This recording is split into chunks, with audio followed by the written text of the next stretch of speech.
The Zoom numbers are going up.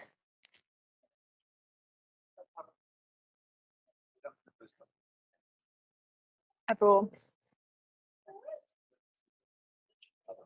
Okay.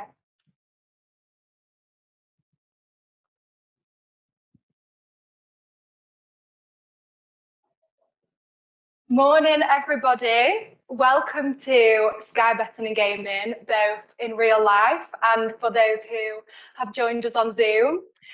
For those who are here in real life, just a few housekeeping bits. Your toilets are back through the double doors where you came through, and there's no planned fire alarm. One of those things that you always have to say at these type of events. So the past year has shone the spotlight on the SBG culture. We've received recognition for being the 11th best place to work in the UK. Our CEO has earned best place in the top 50 best CEOs in the UK list, something we love to keep reminding him. We've moved up 29 places to become the 34th best large companies to work for list. That was a bit of a mouthful. So the culture we talk about so much, today we're going to have a chat about how we've been able to establish it and then grow it at scale. So I'm joined by three fabulous SBG leaders. So we have award-winning CEO Steve Birch. We've got key inclusion and community champion, head of product and design and UX, Tim Keith. And then Dom's trying to compete with Steve a little bit because we've got the Colleagues' Choice Leader of the Year here. So we've got Customer Operations Delivery Director, Dom Price, with us too. So we'll be chatting about, for the next 45 minutes-ish, creating an environment that celebrates individuality, what the value free to be me really means, and why it's fundamental to our business's success. So we've refreshed our values a few years ago and stripped them back to reveal what really makes us at SBG. So we've now got three clear values. I should test you all. Create the next, know it, share it, and free to be me. And I guess free to be me is pretty fundamental, as without having the freedom to make the right decisions, you can't innovate quickly, and being given freedom to grow impacts on how confident you feel about sharing your knowledge. So we'll kick off with the first question. What does our free to be me value represent? And why is freedom and autonomy so important to our people at SBG? Let's go to Steve first.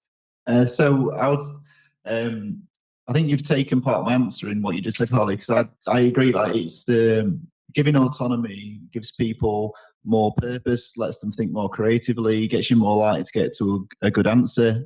So like innovation and trying new things and testing new things out is like definitely at the heart of free to be me for me.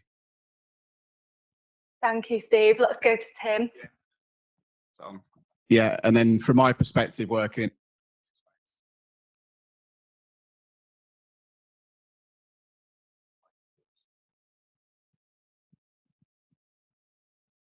Yeah, so for me, working in a creative workspace, trying to encourage ideas from any source is really important.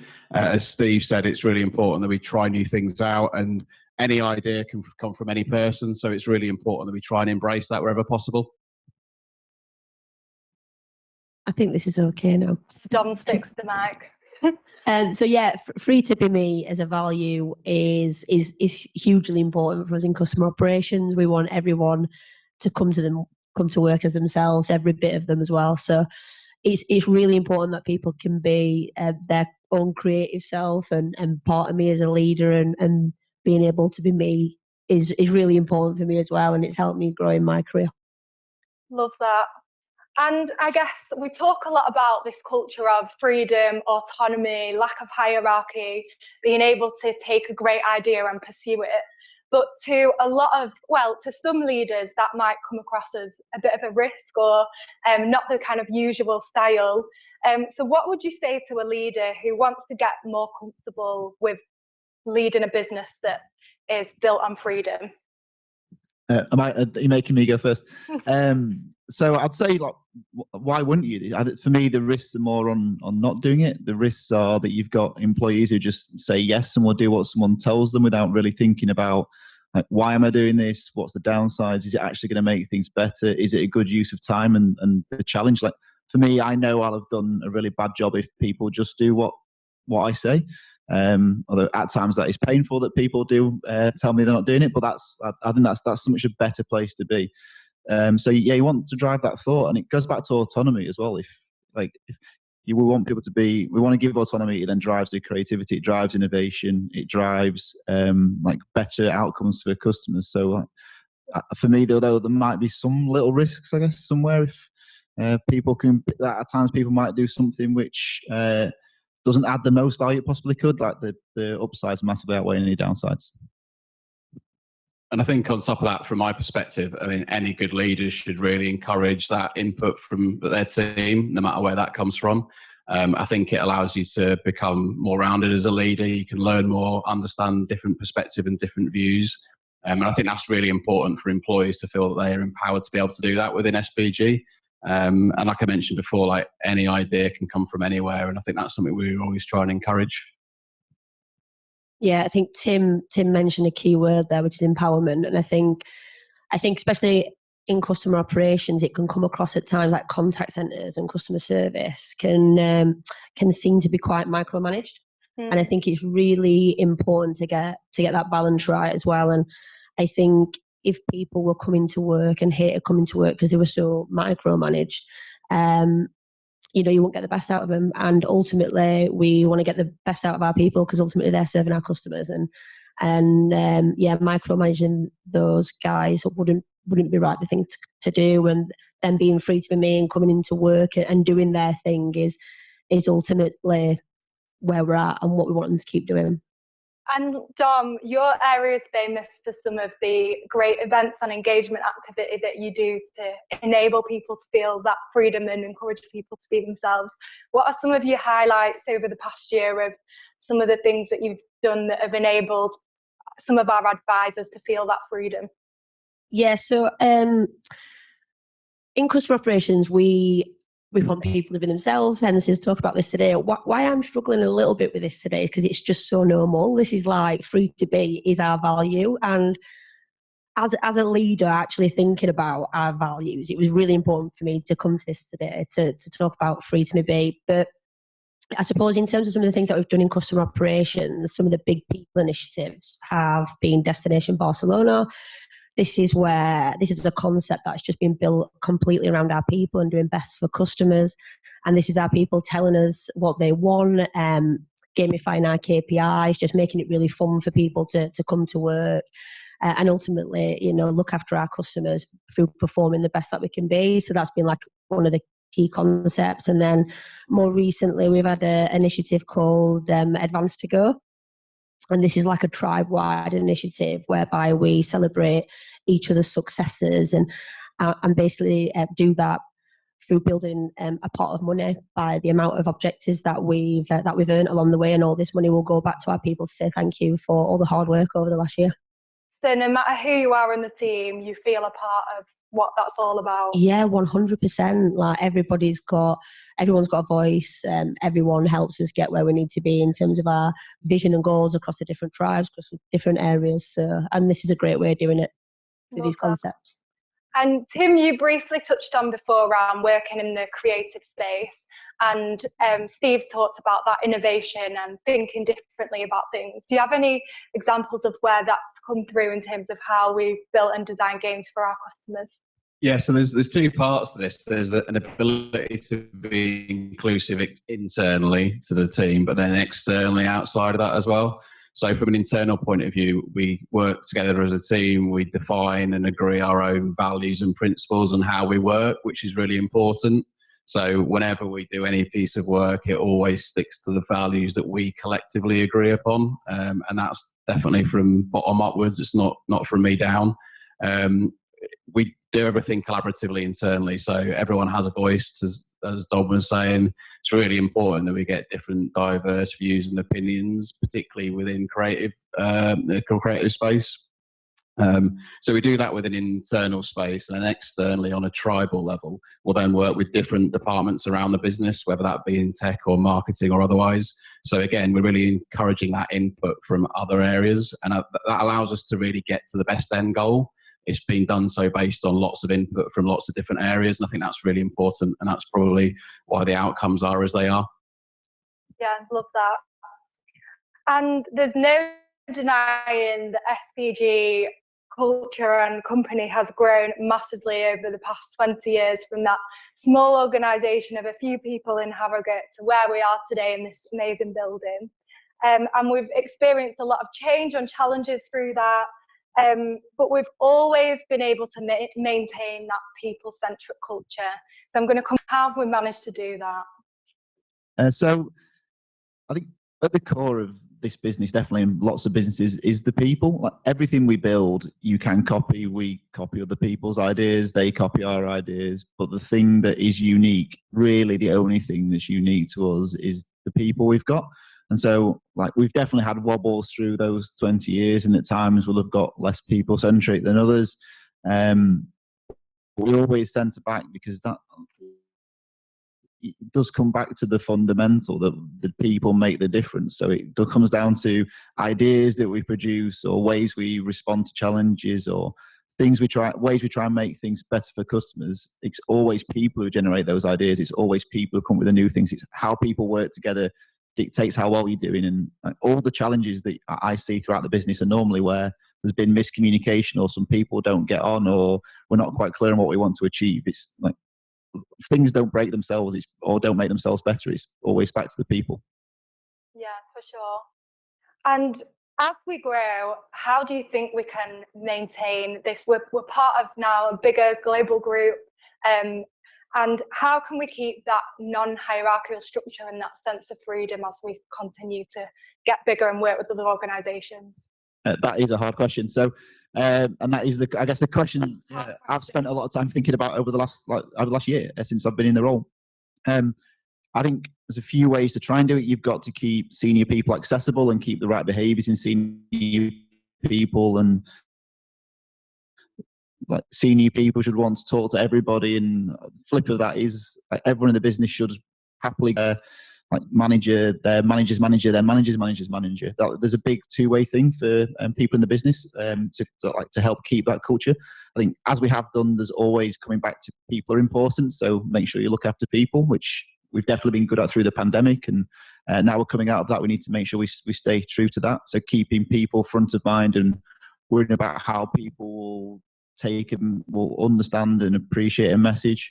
And then I think the third one for me, and something I've spent a lot of time worrying about and putting time and effort into, is communication. So trying to tell everyone in the business, it's tough because we've got a lot of people, and it's been tough while I've been at home, and it's I think actually going to be harder now. We've got some people at home and some people in the office, but tell people where we are trying to get to and what we're trying to achieve, and where can everyone help or give come up with ideas or come up with new suggestions. Because that's, if people understand what we're trying to do, then you've got far more likely to buy into it and far more likely to want to go on the journey, and then help point out where we're not doing things right. Yeah, definitely. Tim? Yeah, I think just on that as well, I think it's clear to see that we've made a good progress in this space. I think what we need to try and do is keep it the front of mind and keep it part of our culture. And definitely, as Steve says, it's about keeping people accountable and keeping the conversation going, keeping our learnings going as leaders and individuals within the business. And I think we've made really good progress. It's about like carrying on from this point onwards. Hello. And from my point of view, it would be challenging as well, where people might not be following our values. I think values has been a huge part of our success, over the last 20 years. And our values are a massive part of our culture. So when, people might not be acting as they should be, we're picking that up and making sure that we keep that culture and our values. And how do you think lockdown and being at home, like events, the social element, that sense of freedom that we've created, the way we come together and collaborate? Yeah, I can answer that one first. So From our point of view, when we first went into the pandemic, this was huge operationally for us, because actually customer services didn't have laptops. And we were actually, by some strange coincidence, we were in a position whereby we'd just collected some really old laptops in from the rest of the business. And they were about to be recycled. And basically, we managed to get these laptops and shipped out to everybody's home so that they would be able to go remote working. This was amazing for us. We did it in like 72 hours, but again, because of our culture and because of our people, we could make this happen. We also then made the decision to switch our telephone lines off, and that was mainly a people decision, because people were anxious taking telephone calls in their own homes. And I think all like these decisions and how we got laptops out to people, how we made that decision with a phone call, how we made communication as easy as possible. We did things like create newsletters, do radio shows, just to really try and keep that culture and keep people realising that we are putting them first. And we also did a massive virtual event for our people at the end of Destination Barcelona. So we'd started this brilliant concept of getting people bought in and people involved and really smashing our performance as a department. And then we hit this massive pandemic. It was like, how are we going to celebrate the end of this amazing concept? And lucky for us, the business backed us in terms of, wanting to get this crazy idea where we got this warehouse and created this virtual environment and celebrated success in Destination Barcelona. So that was another way that we dynamic journey with us and had that culture like we have in the office at home. So that's how we did it in ops. I've never seen a virtual event like it. Amazing. Yeah, it's incredible, wasn't it? Because we're just free to be us, you see.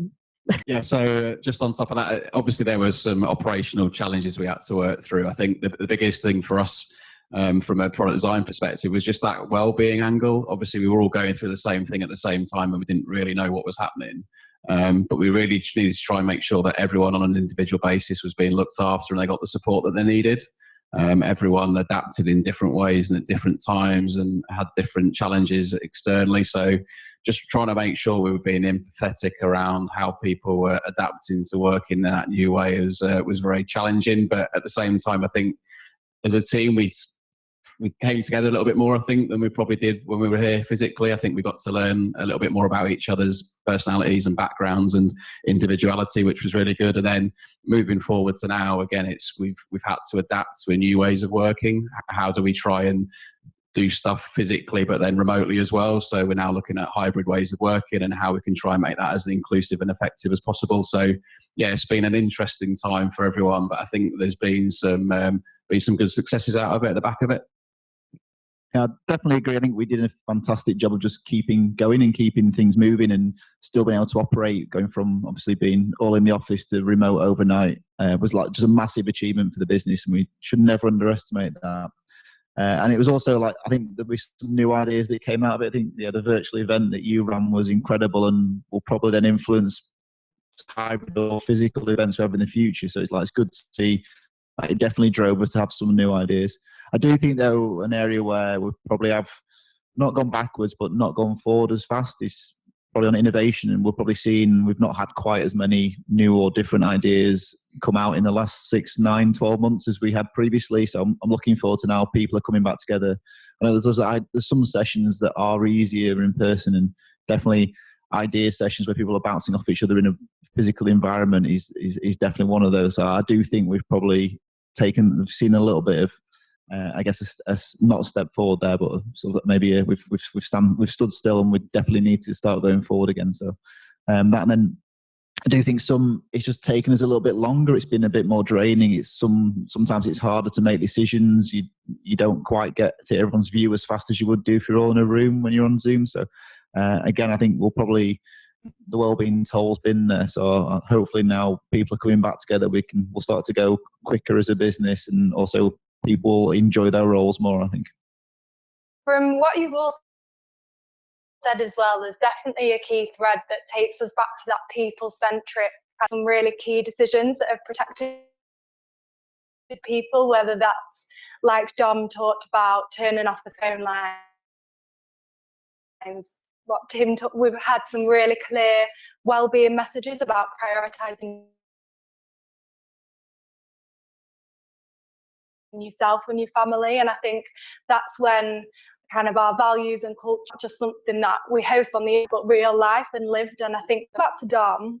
So you've been here for over 8 years, started as a shift manager, and now made it all the way to director of customer operations. How important has freedom been to the success of your career? I guess more on a personal level. Yeah, so I suppose I did start as a shift manager, a bit of jack of all trades, and to be honest, the free to be me value and me just being able to be myself has probably been one of the main things to my success in where I am today. I have always been embraced. I look at Steve because he's probably known me like one of the longest. I'm a very honest individual. I do like to say it as it is, in a constructive way most of the time, hopefully. And I think it helped me as a victor. I'm not academic, so I've very much, thinks, and I've done that through hard work, passion, and being myself. And that's my whole self. So that's me as a gay woman, as a passionate gay woman, and that it massively helps me. So if that helps me, I've got a massive passion to make sure that everybody else feels comfortable in coming to work every day with who they are, the whole self, the bad days and the good days of each individual. So that's a massive part of where I've got where I am today, just because being able to just be honest, be me, ask the stupid questions, and not be frowned upon for it. And it's hard at times because I've worked here for so long. It's easy to forget, how actually good it is. It's not until I've, speak to more and more new starters, it's like, Dom, it's not like this anywhere else. And it's like, yeah, I know, keep telling me that, because it is easy to forget that. So that's why I always, make it my number one priority to make sure that we are as diverse, as inclusive as possible. And free to be me is a perfect value that fits into that. And I guess it can't always be good in terms of our values. There will be times when people don't align to the way that we see our culture. So Steve, what's your position on when people just don't align to what we... Yeah, so there's a scale. We don't quite agree with our values, and Dom shouldn't be at the first step. There'll be some people who their views just completely with ours at all, and in that instance, it's definitely better. I think that sliding scale, there's definitely towards the opposite end where people will challenge or want to do things in a different way because from another company, and in that situation, there's a learning for us, and there's a learning for the person who's. We might not quite be. Our culture has definitely evolved over the years. It's never been the same for a few years. It hopefully improves and evolves. So things from. Right, there's lots of people who will start and he's doing a crap job, but actually that's what we want, and that's fine. So there's definitely going to be learnings on both sides. So that's definitely a sliding scale. And we've alluded to quite a bit throughout talking about Free to Be Me and the correlation to diversity and inclusion and us valuing difference as an organisation. So what would you say our approach to inclusion has been and how it's changed your views? Maggie, you're making me go first again. So I think we talk about it a lot, don't we, Holly? We've been on a journey, and so we spent a lot of that journey learning, and that's been like really, really powerful. I think definitely a big part of that for me has been centering on like why do we want to do it, and for me that's two big reasons. One is there's the very obvious, it is the right thing to do. Like it's the right thing for us to be more diverse and inclusive. It's the right thing in society. It's going to make it better for society, and we can play a small part. then the other part, which I think for me has really helped me get my head around it and really put energy into it, is the business reason of, like, if we are more diverse and inclusive, more people will say their view, more people will want to input. We will get a different range of views in a room, and then we are more likely to get to a better answer. We get different people together, we get to better answers. So it's, when and the penny dropped for me, that was, I guess, a real thing for me once to put energy into. And I'll just hold there, Steve. So it's not always been an easy journey. Has there been times where you felt a bit uncomfortable or a bit fearful? Something we hear a lot that around inclusion, this theme of saying the wrong thing or not wanting to put your foot in it, so we just completely avoid the conversation. Has there been times where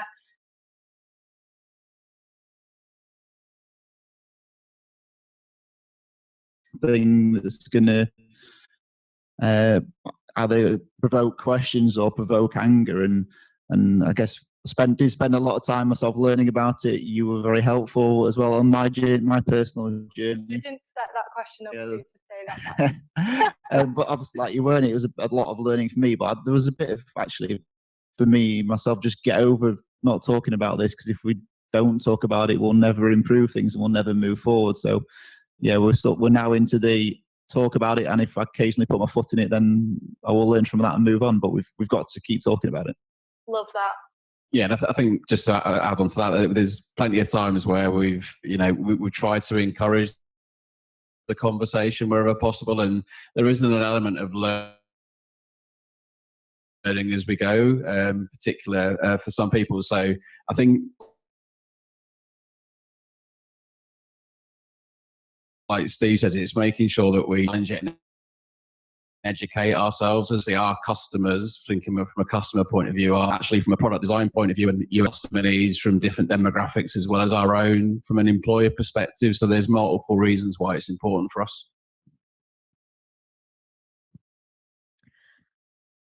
It's massively huge, and we as a business have, while I've been here the last 9 years, the last couple of years, we've probably faced into diversity and inclusion more than I've ever known. I think diversity and inclusion is massive for us. Tim and Steve have touched on this, but not only is it good to have different people, but it brings different thinking. And, we don't want to stand still in the industry, and we need to continue growing and evolving. And that's through different thinking, making sure we've got all different people, regardless of different, where they come from or backgrounds or how they even are from a personality point of view. So that's huge for us. It's going to take us a long time in terms of some of the things that you might see on the face of it, but slowly but surely, and getting educated and being a little bit more comfortable. And again, Holly, I've worked with you on a couple of things recently. It's just really important, and from a leadership point of view, I've been scared, and I think it's important to be vulnerable, and seeing Steve be a little bit vulnerable there just today is nice to see, and we definitely need to get more educated, but also give people an opportunity to get more educated as well. And we've done that through something recently, like through the D&I Club.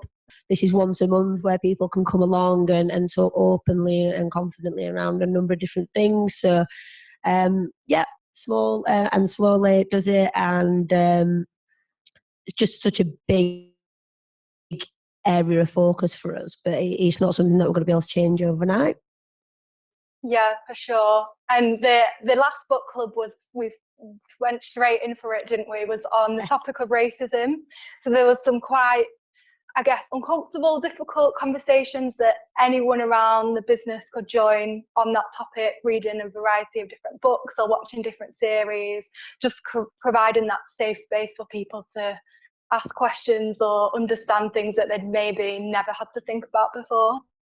Yeah, and also bringing it back to customers as well, and what are we doing to challenge racist behaviour that we might see on some of our platforms such as social media, and making sure that our processes are good, and making sure that we're recently done the boycott on social media to make sure that we're making a stand there, because obviously we sponsor the leagues, and making sure that we close accounts as well, because we don't want that kind of behaviour from customers either. Yeah, that's one thing we love to see, and I think probably echoes that freedom in terms of what happened around the Euros.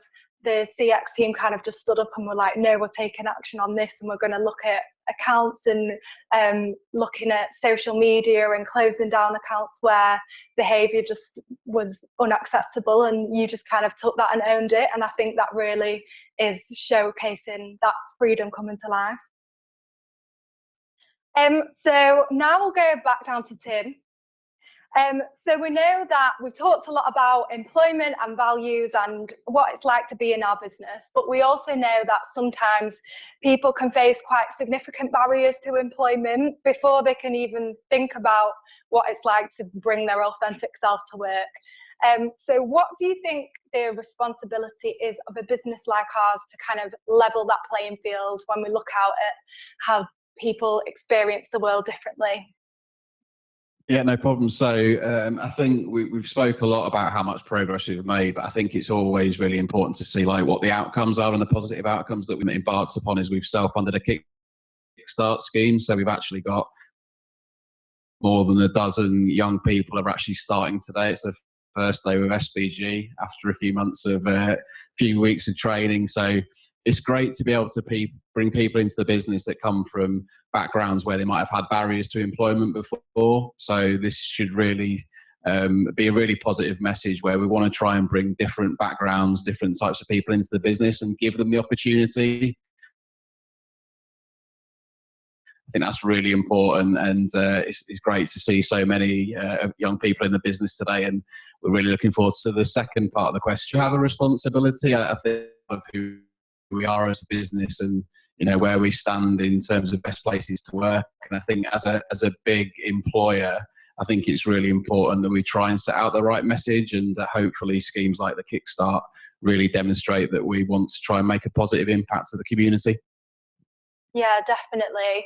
And I think that cohort over the last 3 weeks, and we had them all in a room together and kind of just looking at what those 13 young people can bring in terms of they've maybe never worked in a business before. If they have worked, probably not a business like ours. So coming in to look at the way we work, the way we make our games, the way we build our products, and that fresh perspective could be really, really amazing. Yeah, I think that the engagement that they've all had in terms of wanting to learn and understand the business has been really great. I've got a junior UX researcher, Kayla, that started with me today that's in the crowd. So yeah, it's great to be able to support that, and there's definitely more things that we can do, but I think we just about setting out the right message and really trying to create those opportunities. Definitely. And we're now going to wrap up with one final question. So what is the thing you're most proud